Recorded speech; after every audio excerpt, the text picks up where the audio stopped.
Ladies and gentlemen, analysts and associates, welcome to your Managing Director Secretary's favorite podcast, the Big Swinging Decks Podcast by Litquidity and Mark Moran. This is not financial advice. You'd be a bottom bucket analyst to make investment decisions based on what is discussed on this show. Welcome back to Big Swinging Decks. Today, we have our first guest.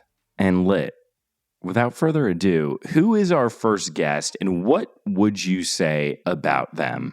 There's someone who's very influential to us, someone who's inspired us in terms of our content, and I'd love to just get your take on who these individuals are. All right, well, let's get a quick drum roll, please. So our guest is none other than Friday Beers.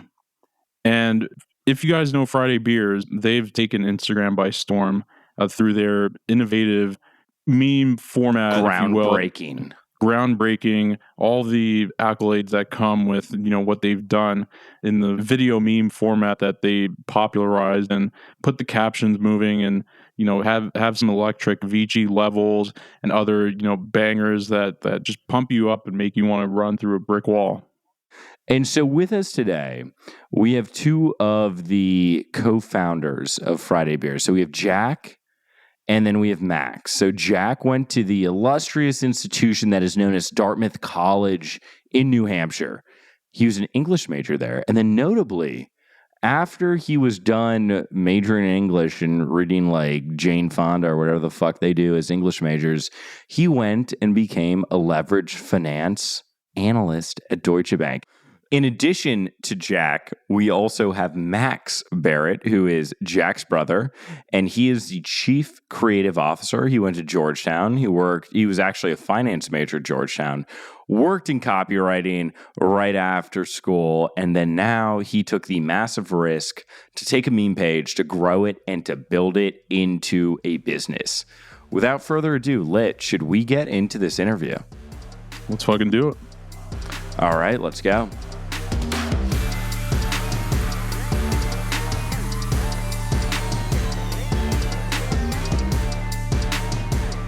With our first interview ever on Big Swinging Decks, we have the infamous Friday Beers. Jack and Max, how the fuck are you guys doing? Infamous, baby. Feels good to be bad boys. Doing well, Doing man. pretty well. Happy to be here. Honored to be the first guest. This is huge for us. It's a big spot, yeah. Nobody ever asked us to do anything cool like this, so appreciate it, guys. I'm sure that's not true. But so, okay, I feel like we have a big overlap in terms of who our followers, our listeners are. But for those of our listeners who don't know who you guys are, how could you explain to us the brand of Friday Beers, how it started, your guys' relationship, everything? Just let us know.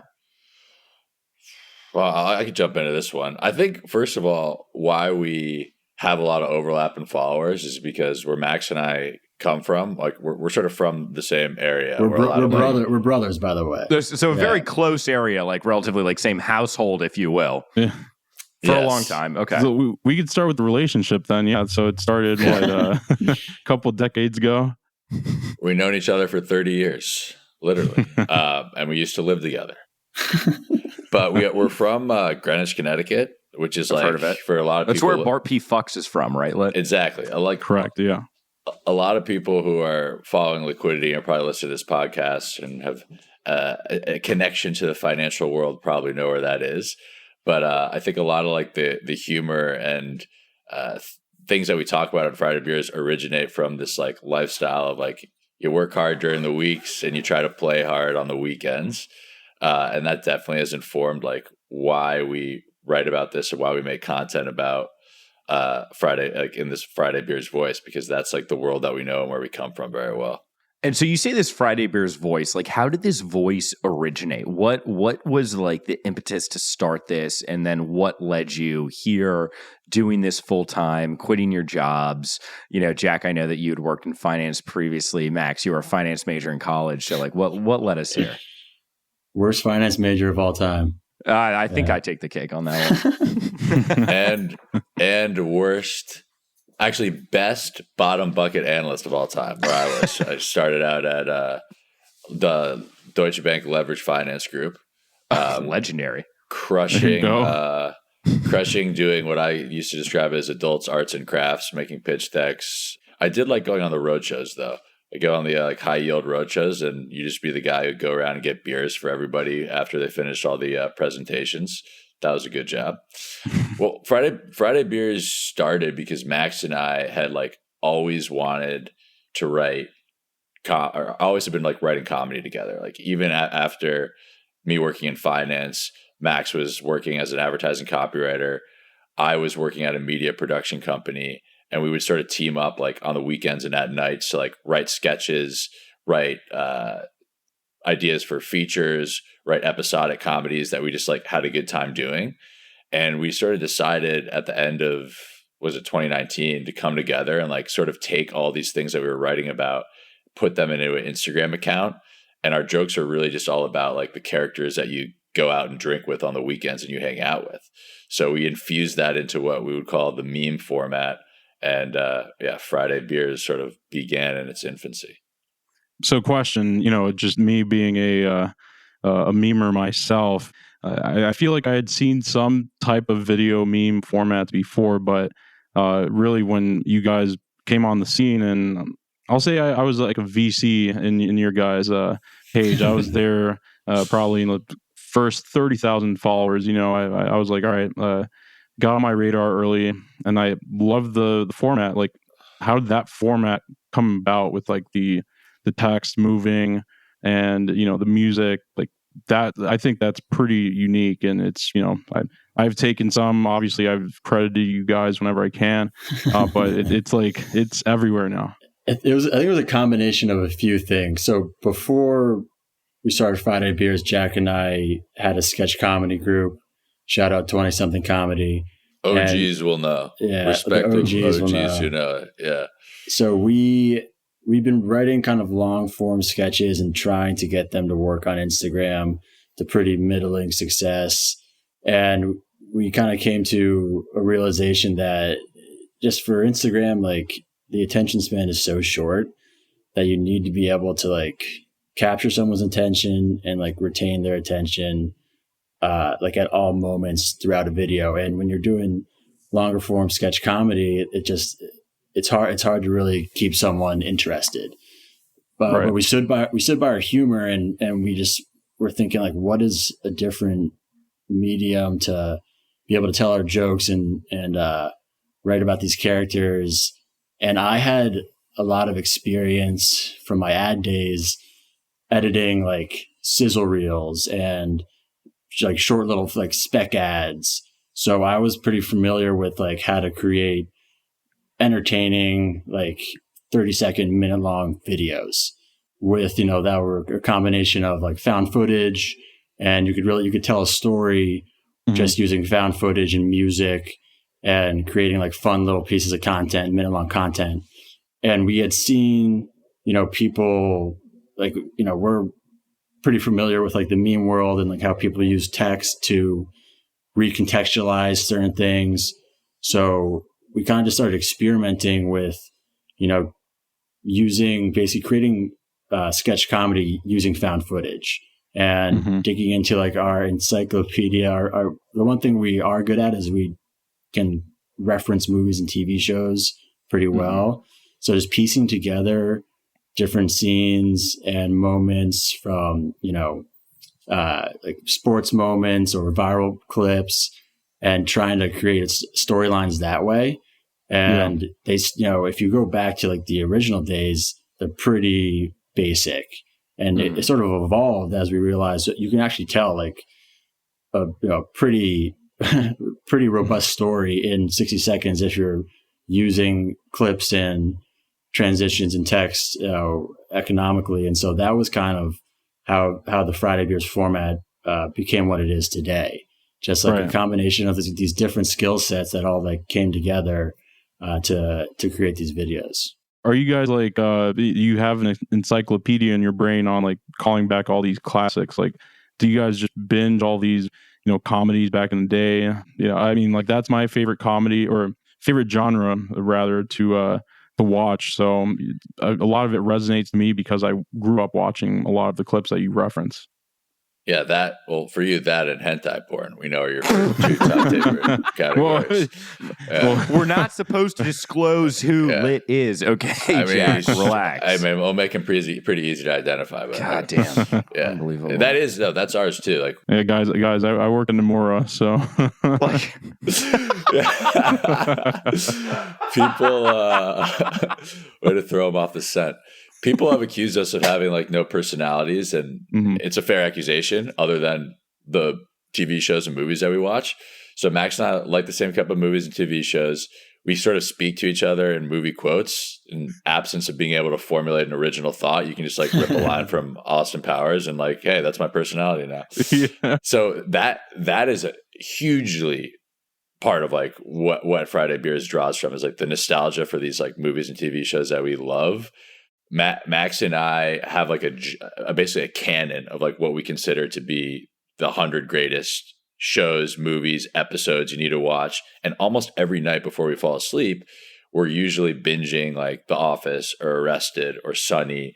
And that dialogue flows constantly, subconsciously in our brains. So it's probably not our brains are probably going to like deteriorate in like 5 years from like the atrophy of just like listening to shit as we fall asleep. But unfortunately, it's how we're wired.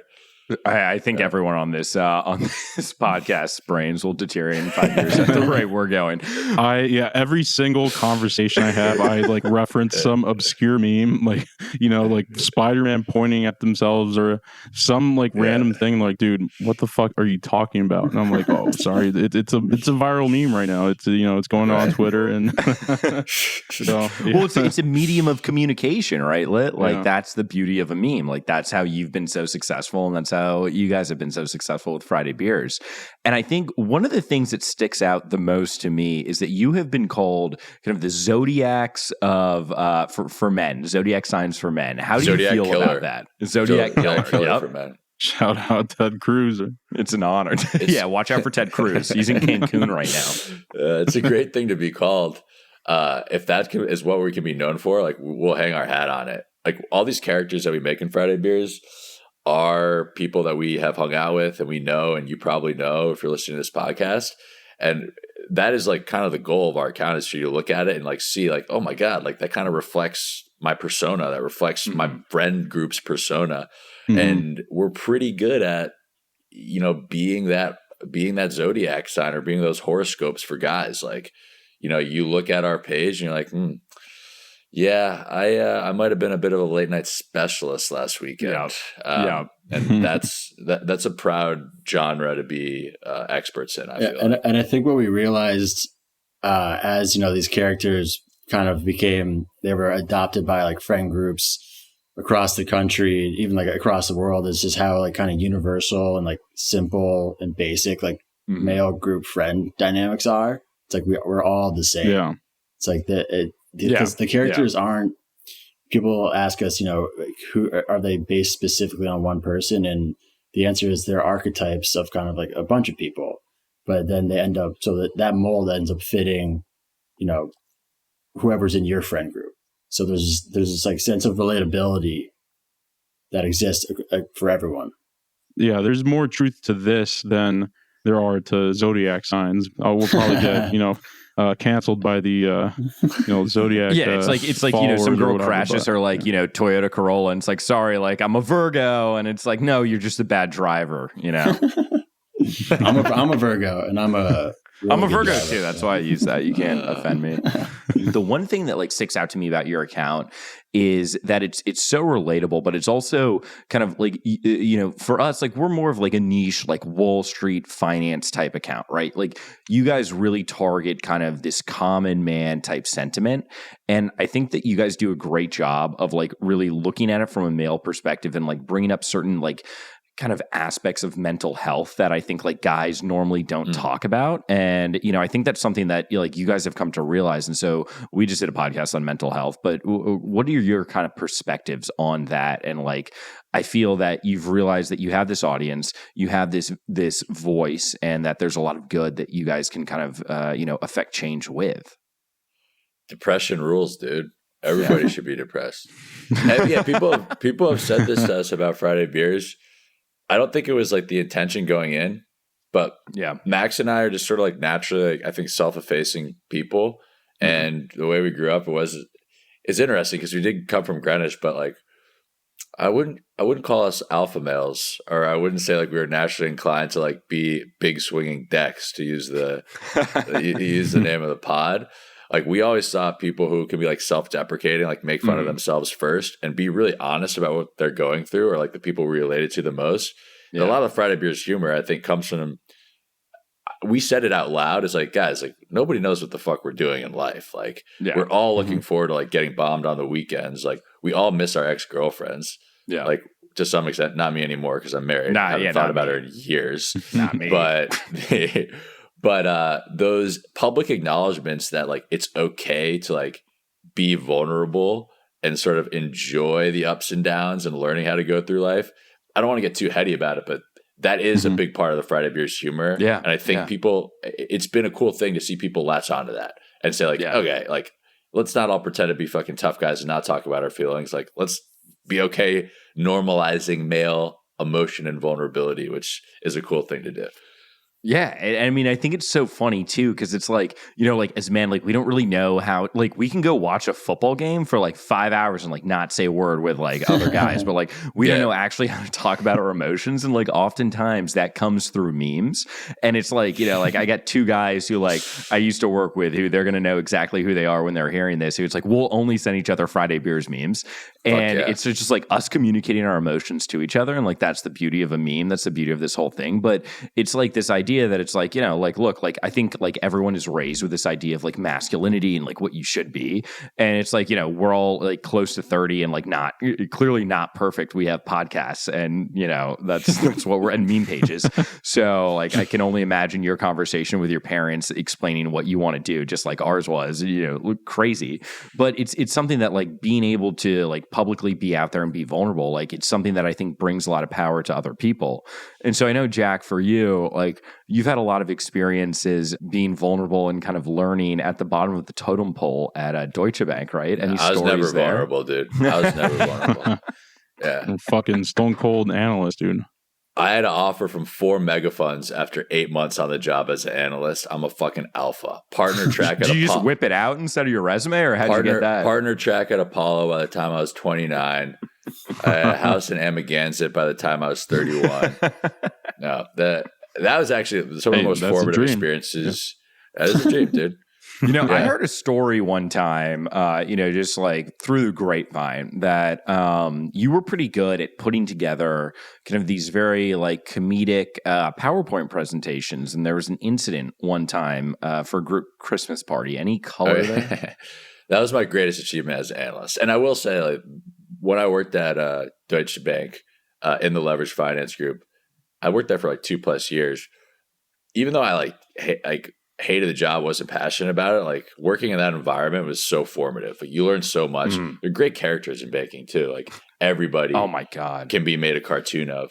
And what I gravitated to like the culture and the characters that were in the group. And when I was a first year analyst, they asked me to like give like the PowerPoint presentation where you like roasted all the other people in the group. And I spent a lot of time on that thing. Like that was basically my crowning achievement. And I presented it with this other guy who I worked with. It was a well received. I was riding high, and I gave the presentation on this like the laptop that belonged to the group. I was at the Standard Hotel on the High Line, and so I was just sort of like holding this laptop case around with me the rest of the night. The night spirals out of control.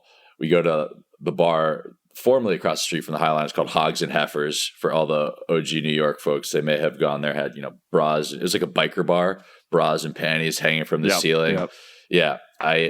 As one does, I blacked out at that place. The night transpires. I go to work the next day and they're like, "Where's the laptop?" And I was like, "Oh my fucking God, I lost the laptop."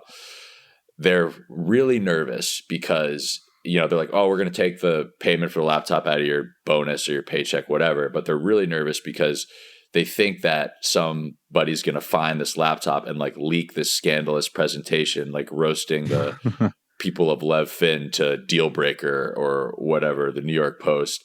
And I was like, oh my God, I'm going to get fucking fired for this. The highest high to the lowest low in a matter of like 12 hours. Walked back to Hogs and Heifers that day. My guardian angel janitor had the computer, handed it right back to me, and I lived to fight another day at DB. Oh, you know, he saved that and emailed it to all his boys. Yeah. Well, I hope he actually would. It was a really funny presentation, dude. Actually, the funniest part about that night is I was like so cocky after I gave the presentation. I walked right up to literally like the heads of the bank, Fedorczyk and this guy, Murphy. And I was like hamming it up. I was like, hey, what'd you think of the presentation? And they're like, who the fuck is this guy? It gave me a lot of false confidence. That's amazing. Amazing. So, okay, you guys are like on a very similar path to us where it's like you're taking this meme page, like you built a following on Instagram. And then now, you know, I feel like for us, like we're like the two pages that were like this close and like this is a podcast, but like I'm making like an inch with my fingers. Mm-hmm. So like the size of Lit Stick. Whoa, no, come on now. Whoa, no, I did see this like New Year. That was a joke. It's comedy. I've never seen it. That would be an HR violation as the head of HR. We don't do that here. So you guys are like, you know, we're very close to like kind of becoming mainstream, right? And so just what have the last 2 years looked like for you guys? Like, obviously you guys are both now doing this full time, and like, what's it been like? Like, tell us about like the project. Like, what was it like telling your parents? What is it like now? Like, I mean, you guys have had a lot of developments with like certain people that you've hired on, stuff like that. Yeah, I mean, it's well, really the credit goes to Jack for turning this into a business. You know, thank you. Now I'll take over. No, but you can definitely Jack can speak much more articulately about like how we kind of transform from just making dick jokes on Instagram. We will never stop making dick jokes. No, never. We will not acquiesce. It was really, you know, when we started building a following, it you know, we kind of had this like light bulb moment where we realized, you know, we had this group of people that they like the brand. There's like a personality that really resonates with them, and there's different avenues to kind of manifest that than just continuing to make memes. And, you know, obviously the first step was just simple merch. And once we realized that was a way to monetize, we, you know, just started thinking of like more and more verticals of how can we like channel Friday beers into like different types of content and also like different types of businesses. And, you know, so for the past 2 years, it's really been identifying, okay, how does the comedy translate into like other social media platforms? You know, how does it work in podcast form? Who are other comedians and collaborators that we identify with that we kind of bring into this family with us who can help, you know, transform it? And that's what, you know, I'm most proud of is like identifying those types of people who can really add like a new layer to the comedy. And, you know, now we have like presence on TikTok and young comedians who are helping us like connect to the more like college age audience. And these fucking Gen Zers, dude, you gotta reach them some way. They're fucking tough on TikTok. Like I posted a TikTok one time. I've never like I got like 50 comments just like how fucking old are you? 50? And it's like no one's ever said that to my face in real life. I go on TikTok and it's just like Jesus, my ego. Like I had to go to the hospital. I don't even do the dance, man. I just talk about like dating in New York and just get assaulted.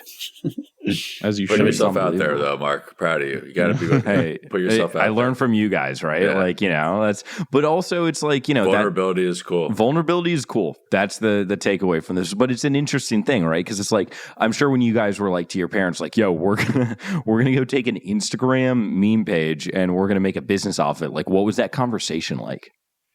Well, it's a bit of a slow burn. I mean, 2020 was a weird and great time to do this because, like, we held on to our day jobs virtually for a while. Like, you were able to sort of do a lot of things remotely. I think 2020 will like go down as like the year, like the side hustle, right? Like, yeah. And just real quick, Jack and Max, what were you guys doing at this time? In 2020? Yeah. I was working for a media production company. and Max was working for advertising agency. Yeah, up until July. Well, right, I thought you said you had 4 mega fund offers. Yeah, I passed on them as a thing. Yeah, There you go. Well, what's funny is I was writing ads at the beginning of 2020, and we reached a point where like we were able to basically pay for me to quit my job. Yeah. And this was, I want to say like 3 weeks before COVID hit the first time, the OG COVID. Yeah. And so I quit my job. I put in my 2 weeks. I felt like super cocky, probably similar to how Jack felt after his presentation at so cocky. Hogs and Heifer. Yeah. And so like, I was riding high. I was like, my life's about to change. I'm going to do what I love to do. And a week into my 2 weeks, COVID hit and the world felt like it was about to fall apart. So I went back to my boss and I was like, hey, can I keep my job? Cue the Curb Your Enthusiasm peace song there. I need some security. And he was nice enough to be like, yeah, I'm not going to like kick you out on the curb during this weird pandemic. So I actually kept working for like another month. And then once we kind of were able to like sustain the first couple months of COVID and like, we were like, all right, we're not going to be totally fucked here. Then I eventually quit and did Friday Beers full time July 2020. And that was also after convincing our dad, who is like master of calculated risk, Yes. Although what did he do for a living? He ran a meme page called. He was what was it? EBITDA. Yeah, that's a fucking great account. I actually, dude, RIP. I really, I don't know what happened to him, but I really got a kick out of that genre. Our dad is he's an executive recruiter, so he basically finds investment managers to run like endowments and like pension plans and stuff.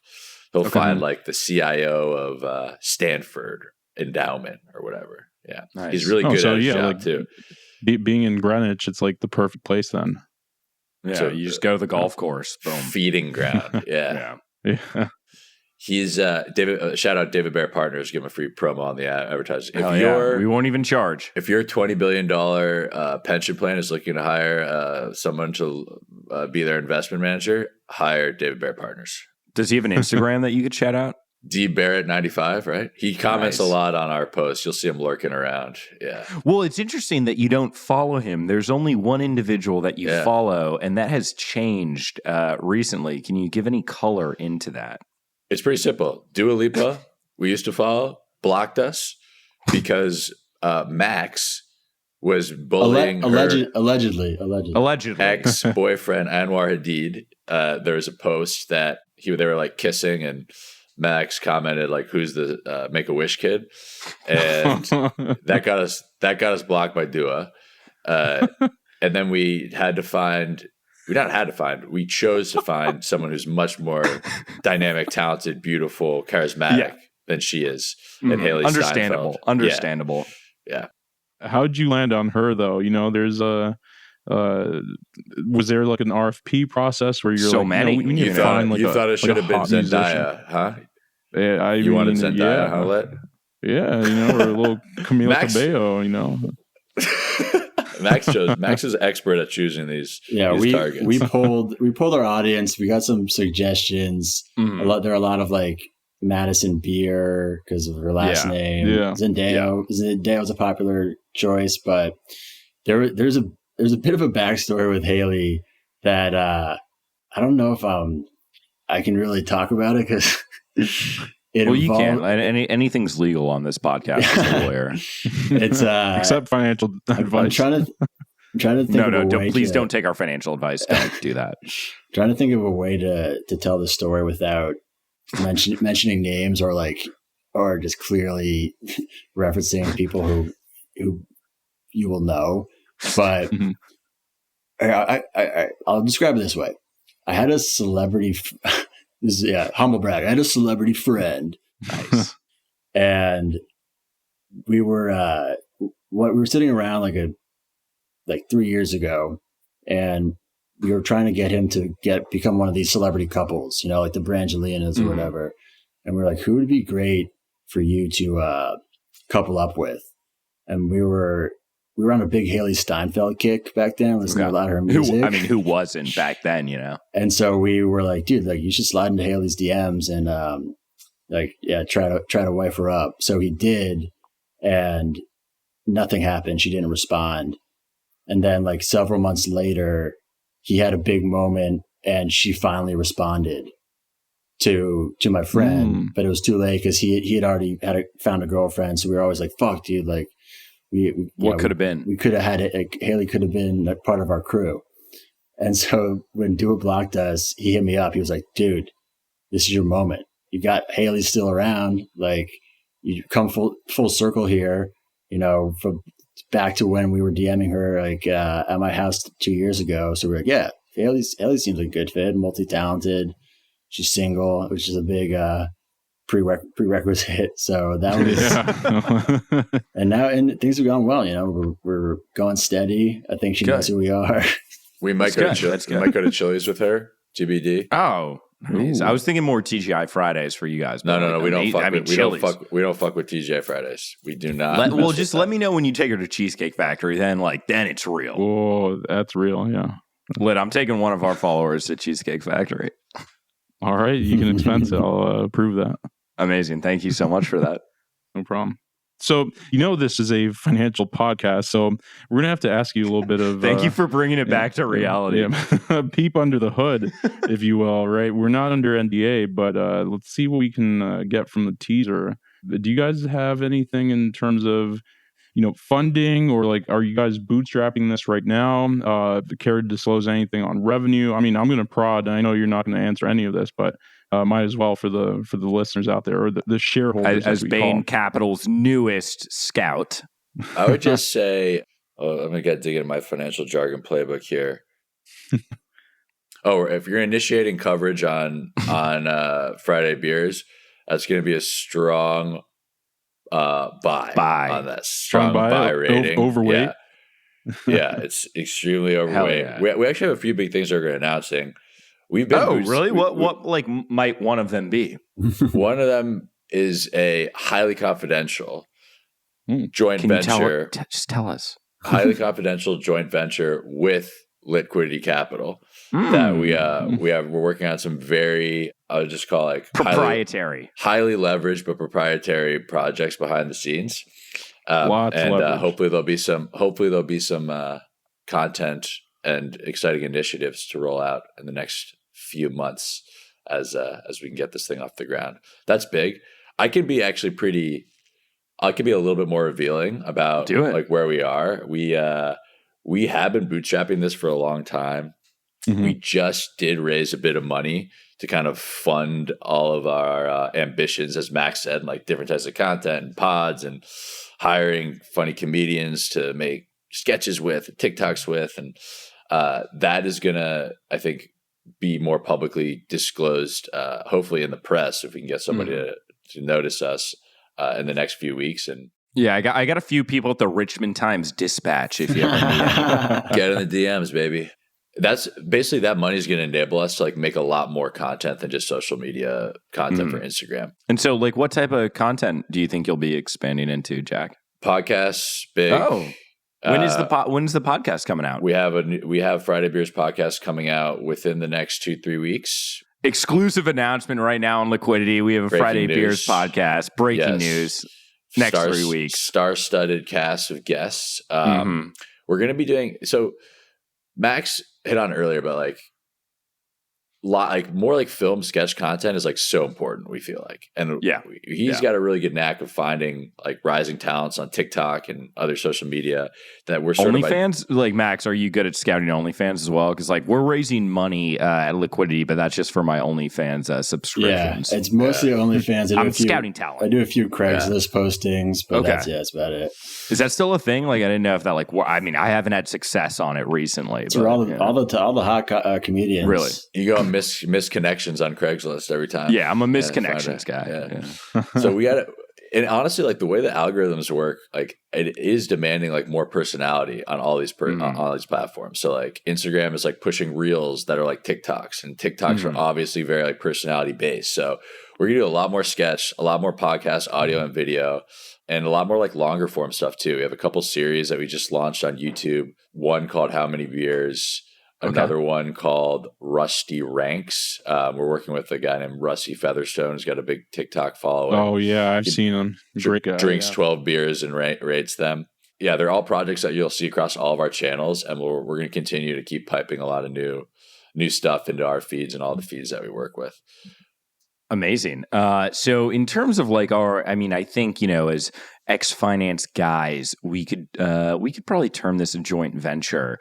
Do you want to allude to anything, or just like keep the shareholders, as we call our listeners, just in suspense? I think nowadays, in this new world of like democratized finance and NFTs and hype-based sort of the hype-based economy, less is more.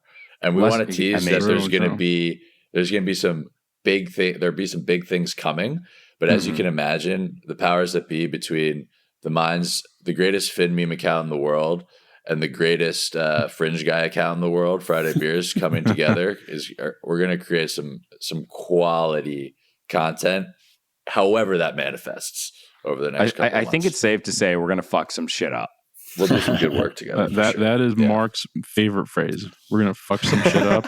And it sums it up. I mean, how else can you really sum it up?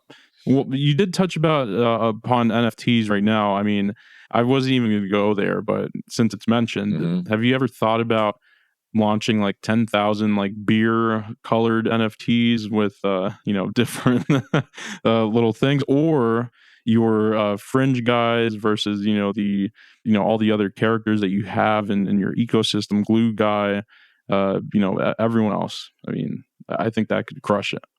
I hate that I'm saying this because I was like rebelling against it for so long, but I do think we're going to dip into the NFT space kind of soon, just because I've been seeing these crypto punks and these like derivatives of crypto punks, like the Bored Ape Yacht Club or whatever, just little avatars that if you could make 1/100,000th of what these guys are making from those things with cool design and like based on an actual universe that people have love for, which is like Friday Beer character universe, I think there's some serious opportunity there. And we're kicking the tires, We're kicking the tires, so to speak.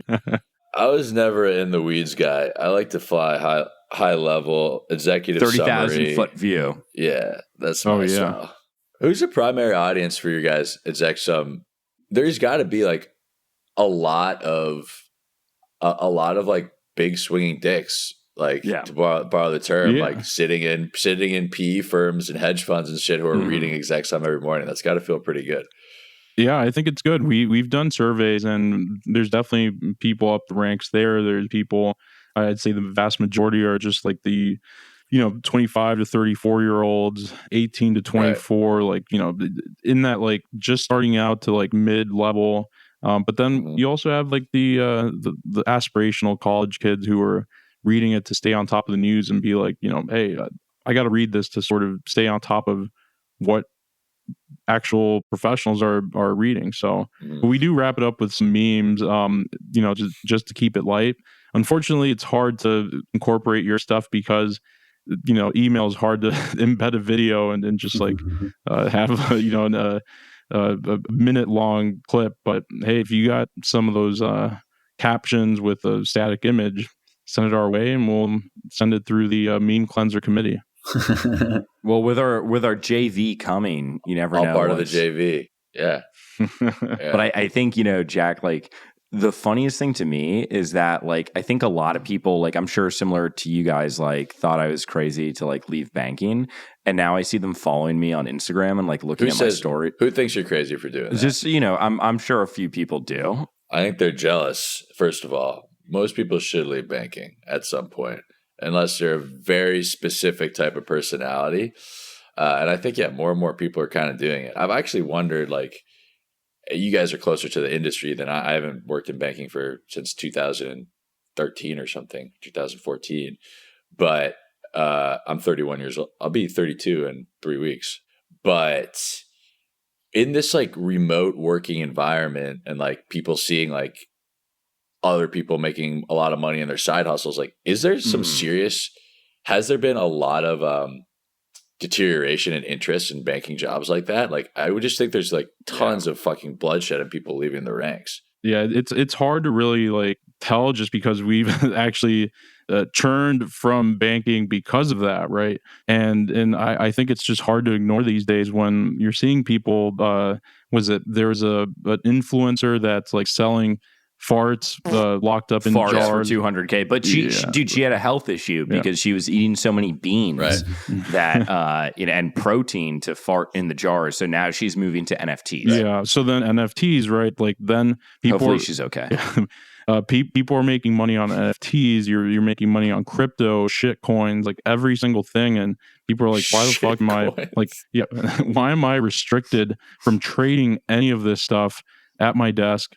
And, it's like there's missed opportunities if you're really doing that. So, I mean, it's not to sort of discourage anyone to, from what they're currently doing, but it's hard to ignore these days. How much does an incoming first year analyst make at like Goldman Sachs nowadays? Like a first year salary? I mean, I can speak to Centerview. It's like 110 base. That's high. Now. That's really high. When I came out of college, I made $70,000 as a first year analyst in as a leveraged finance analyst at Deutsche Bank. And so now, like, we're building our own business or whatever in California. You know what the minimum full-time salaried employee or full-time salary is? I have no idea. Guess. $100,000. 45,000. Good barometer. 69,000. $58,000. Jesus, damn. And wow, if you extrapolate, like what they expect from first year analysts, and that's like 40-hour work week. Well, when you break it down, it's like you're fucking making less than you would at Domino's. No, it's totally insane. But that's good to hear that they've raised it considerably. Still, I think like people have to be tempted by seeing other types of ways to make that similar income with like a fraction of the stressful and traumatic portions of that lifestyle. But I mean, I think the thing about like all of us though is like we wouldn't be where we are today without having gone through that and like having gone through these professional jobs, because like you don't have like the relatability, you don't have all that. It's like when you look at a normal, like when I was on FBoy Island, like the normal influencers, like we got to talk like about that, dude. I put together this behind the scenes. We're paying very close attention to that show, and when I met you, I did not put it together, but I saw you on the fucking show. Can you give us a breakdown on how that transpired, how that worked? Well, I love how we just turned this to Friday Beers interviewing us. It's a joint podcast now. Like it's a JV podcast. This is what people want to know. Unless you already talked about this in a previous podcast. It's fuckboy. Like you go from working at Centerview to FuckBoy Island. Like that's going to interest people.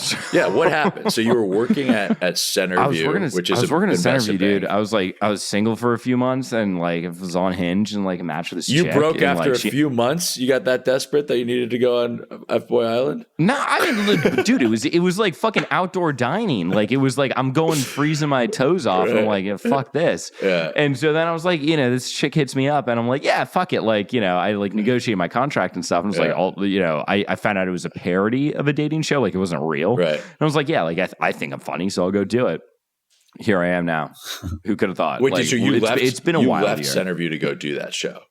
I left Centerview, and then I had the intention of going back. Yeah. And then after like 3 weeks of like just like not being on my phone, I was like, yeah, fuck this. I'm never going back ever. I'm never going back to Excel, which I still do sometimes. But like, what's Nikki Glaser like? Well, we'll get to Nikki Glaser in a bit, but I was just thinking about the progression of Mark going to or from Centerview, right? Just given the prestige on the street to FBoy Island, okay, like that's still an HBO show, and then it's premium cable. Premium cable. Going to an anonymous meme page and like fucking meme page. It's wild. Yeah. And like honestly though, it's working out. And like I think the beauty of this is like we all see the vision in like what we're doing, and maybe not everyone sees that, but like this is something like, yo, we're taking this to the next level. And if you're not on board with us, like you're gonna look like an idiot in a few years. But like we're this close again, like an inch away, a half an inch, whatever, a few millimeters. But like from just like making this all mainstream, and then hopefully, yeah, I'm look, it's a micro penis, you know, like I'm a micro guy. You know, I would get the microscope out, but it's not within reach.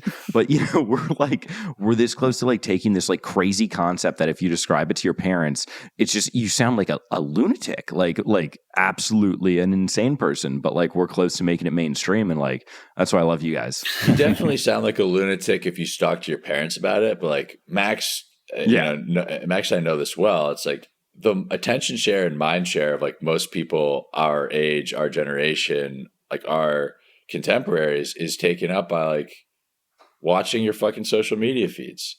Like I guarantee you that more people are getting their financial news from like Lit's newsletter than they are like going on a fucking MSNBC or like pretending to read the Wall Street Journal or whatever. And more people are getting their entertainment, our age, from like a variety of social media accounts that they follow than they are watching Saturday Night Live sketches, like period. And like that's no one even watches Saturday Night Live. Max loves Saturday Night Live. Don't you, Max?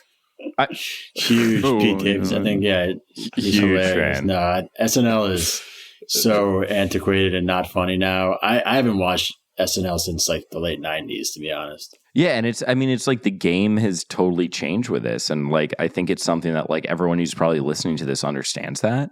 And, you know, like I love like for all of us to be on the forefront of this and like on our little JV, if you will, to be kind of changing the game. And like what I told Lit, like when we first started talking is like when people look back on this in 5 years, it'll be a case study at the UNC School of Journalism, Missouri, Columbia, whatever, of like people changing fucking media. And like it sounds crazy. And I totally understand how crazy that sounds, but like that's what we're doing. And it's fucking awesome. Dude, I was feeling a little like, you know, down today. Wasn't, you know, kind of had a weird work day, a little unsure, but Mark is pumping me up so much. I'm ready to run through a brick wall. I'm like, dude, we can do anything now. Jesus Christ. We're going to change the world, guys. I'm ready for my TED Talk. After that Mark pump up speech, dude. Put me on stage. Let's fucking go. The economy of dick jokes online with Max and Jack Barrett. The TAM of dick jokes is amazing. It's so big. Yeah, just to close this, I do want to know like who you guys relate to from your character universe the most. So maybe Jack starts and then Max closes it out.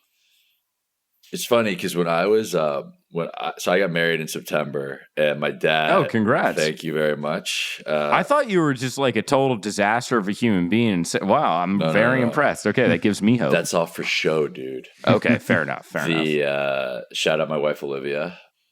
My dad gave a speech at the wedding, and he described both of us in terms of like Friday Beers characters, and he was like, "Here is Jack. You know, he is sort of a glue guy, sort of a he wants to be the late night specialist, but he can't." He said that about me. He actually called my wife Olivia Senorita Schneef, which he didn't understand was like an overt cocaine reference, but it was because he's very social. I think I do sort of identify as a glue guy or a wannabe, just because my whole thing is like hanging out with people and like wanting to bring people together, and I just love kicking it with the fellas. That's the most important thing in life, and if I can have one thing that I'm known for as a guy that people want to be around, then I've done a good job, and you can throw me in the trash when I die. Fuck yeah, amazing. Yeah. All right, Max, what about you? Yeah, I mean, if you haven't been able to tell by how infrequently I've spoken during this podcast, clearly fringe guy. I think, you know, the whole point of Friday Beers is to normalize fringe guys. That's kind of the hidden agenda that people weren't aware of until now. Just, you know, interesting. Fighting for friends out here, man. Just trying to be part of the crew. I think that's what, we can all relate to that. I'd say, the majority of bankers are probably fringe guys or fringe ladies. and late night specialist just because they have to work late. So I definitely probably fall within. Yeah. What would you describe yourself as, Lit? Late night glue specialist guy or something like that. It's All right. Yeah. It's a hybrid. A lot of synergies there. Yes, sir. We're all about synergies and JVs. Mark, are you going to tell us about Nikki Glaser before the podcast ends? Give us a little bit of what she's like. The one thing Nikki Glaser said about me on her own podcast was that she's never met someone who takes more risks with their comedy, and that when I fail, which is more often than not, it's very embarrassing and horrible. But when I hit it, it's hilarious. So she's a phenomenal comedian, great personal story and like background. I mean, I think I'm here today because I went on FBoy Island. I would just sit there and like think about comedy. To be a comedian, you have to be such an intelligent person to like be able to like manipulate a joke in so many layers that describe so many like facets of things that are relatable. She's someone who just like very aspirational. Like I think she's done an amazing job of using a certain genre to get to where she is. And then now that she has like this voice and this power, she's using it to kind of empower women and to really be her own person. Like she's awesome. All right, so she's blackmailing you for something, right? You just have like she paid glowing me. review like Nikki, she wanted to add in. Stop, dude. You got to do an episode of this pod where you talk about the journey. She's coming on. She is going to come on. She's going to come on. All right. Well, she's going to come on. You got to talk about the journey too. But yeah, it's fascinating. The actual journey that you went on, and like the BTS of that reality show is you got to do an oral history of that for one of the episodes. Yeah, I'll do an oral and an anal history of that at some point. Yeah, Mark's on point with the guys. jokes. Hey, boom, yeah, hey baby, we need to record these podcasts at 11 p.m. normally. Oh, yeah. This has been awesome. Love it, amazing. The podcast, we look forward to seeing that in the next 2 to 3 weeks. Yes. We look forward to seeing the future of what our JV is. And I think all of our shareholders are fucking amped up right now about the possibilities. So guys, thank you so much for coming on, Max and Jack. This has been awesome. Thanks for having us. Thank you guys.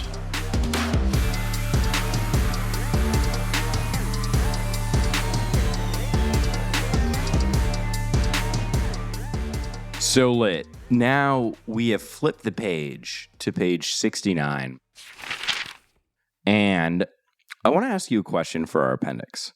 I was hanging out with a few of my friends that work at hedge funds the other day. And they weird flex, dude. Yeah, big flex. Yeah, I'm like, yeah, I work at a meme page.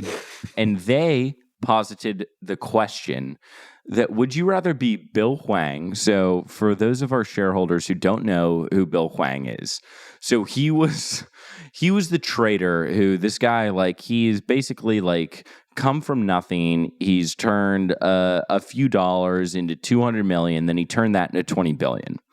So he lost, a majority of that in the Archegos, scandal with Credit Suisse and everything that everyone is aware of this year. So would you rather be this guy who is like, made, tens, if not $100, million dollars, right? You have that, but your name is publicly disgraced. Or would you rather be the king of the jungle? And so being the king of the jungle, you're someone who like, you're just living your own life. You don't know what else there is out there. You're just in your own world, but you're the fucking king of the jungle. What would you rather be, Lit? I'm just curious.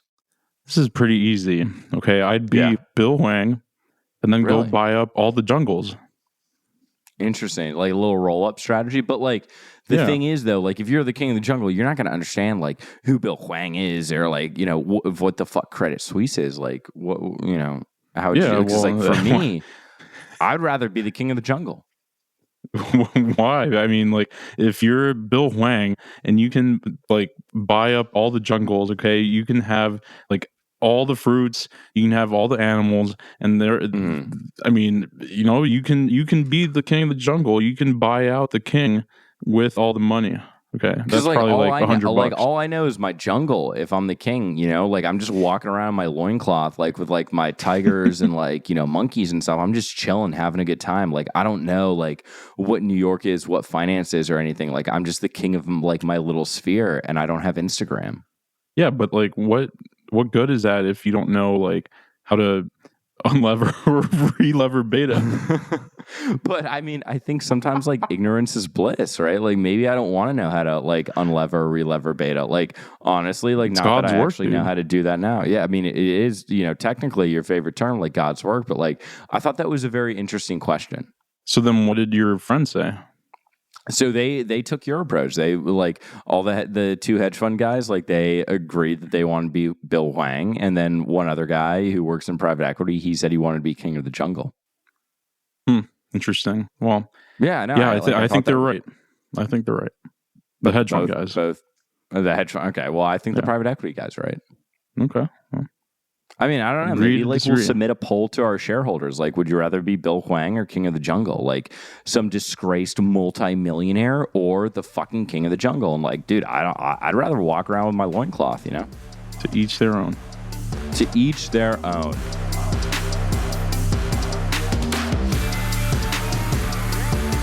This has been Big Swinging Decks by Litquidity with your hosts, Lit and Mark Moran. This is a Red Rock Music podcast and is powered by Acast. Our executive producer is Red Yoakum. Our associate producer is Emma Martins. For more, follow us on Instagram at Litquidity and at It's Mark Moran, or visit the official website liquidity.co. So tune in weekly to your managing director secretary's favorite podcast, available wherever you listen to podcasts.